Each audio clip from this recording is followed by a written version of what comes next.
Okay, what we've done so far is shown you sort of 8 stops that we'd like you to go on the tour. This video and the following video is some sort of additional footage, really, completely free of charge, I might add. We're stood here on the medieval bridge. If you were to look over there to my right and in front of me, there is this sort of X-bridges. This is a very congested area of traffic. Stuart's panning the camera around there now. If you come back this way, you will see behind me, just to sort of orientate yourselves, and in the background we have 4 Street. So right behind me now we have 4 Street, and that is what then goes up to connect with the main high street in Exeter.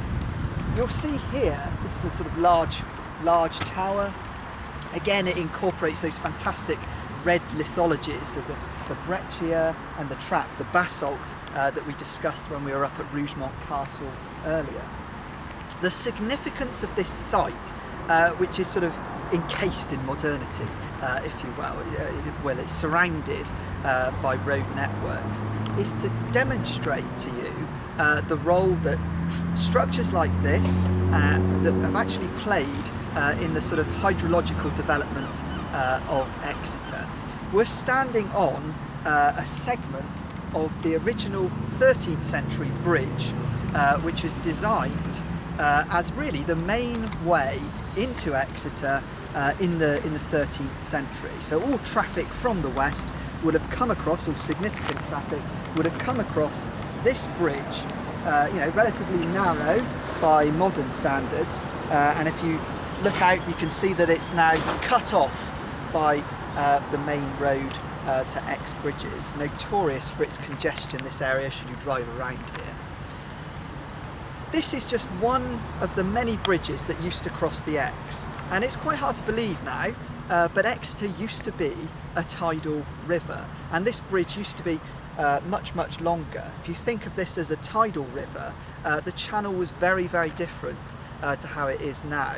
It used to be much shallower but much wider in its extent, and the area that we see over to my right here is called X Island. We've got Shilhay.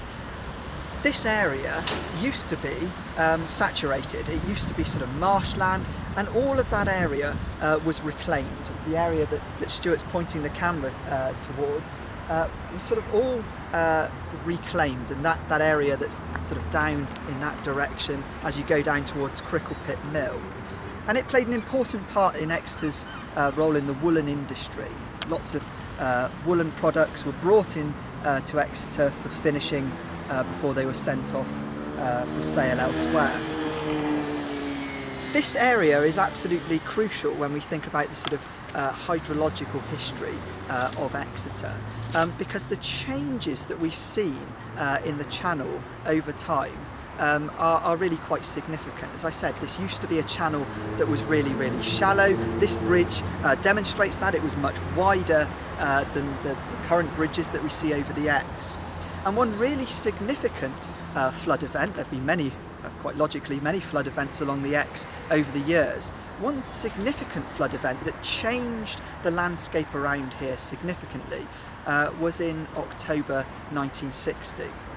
It's quite unusual to have 2 very high magnitude flood events so close to each other, but in October 1960 and then again in December 1950, 2 very high magnitude flood events occurred along the River Ex. At that particular point in time, the river lacked its channelization. It lacked a sort of sense of constraining the water that we see today. The river only looks as it does now because after that flood, which actually devastated sort of 3,000 to 4,000 properties across in areas such as St Thomas and up towards Alphington and Exwick on the western side of the river. It was only after that event that we saw a huge public outcry for something to be done to protect the residents of Exeter to the west of the river. I mean, at its worst, 42,000 tonnes of water per second were rushing in to the area across the river to the east. And a significant number of properties were flooded. That led to a huge call for something to be done to protect those residents, and it's because of that that we see in the late 1960s and early 1970s the current channelization of the river, the concretisation, if you will, of the river channel, much narrower than it used to be, with steps up either side of the river and steep banks to protect, to keep that water in the channel. And initially the bridges were designed to actually promote flow of water underneath the bridges. The old Edwardian bridge had a series of arches. In times of flood, it used to actually inhibit flow of water underneath those arches. If you go down to X bridges and you look at those bridges, the ceilings of those bridges, the tops of those bridges are completely flat. It's typical 60s architecture. It's about utility, it's about functionality of structure. No aesthetic appeal to it whatsoever. Now recently, as we'll come across in lectures, there's been a big debate about how appropriate those flood defences are given anthropogenic climate change and the likely changes that we may see in the intensity and frequency of heavy rainfall events. And we've actually in Exeter over the last couple of years, a serious battle has been fought with central and local government to actually pay for, to fund new flood defences, hard engineered solutions to this problem. And this is something that we'll pick up on in our next video down at the quay.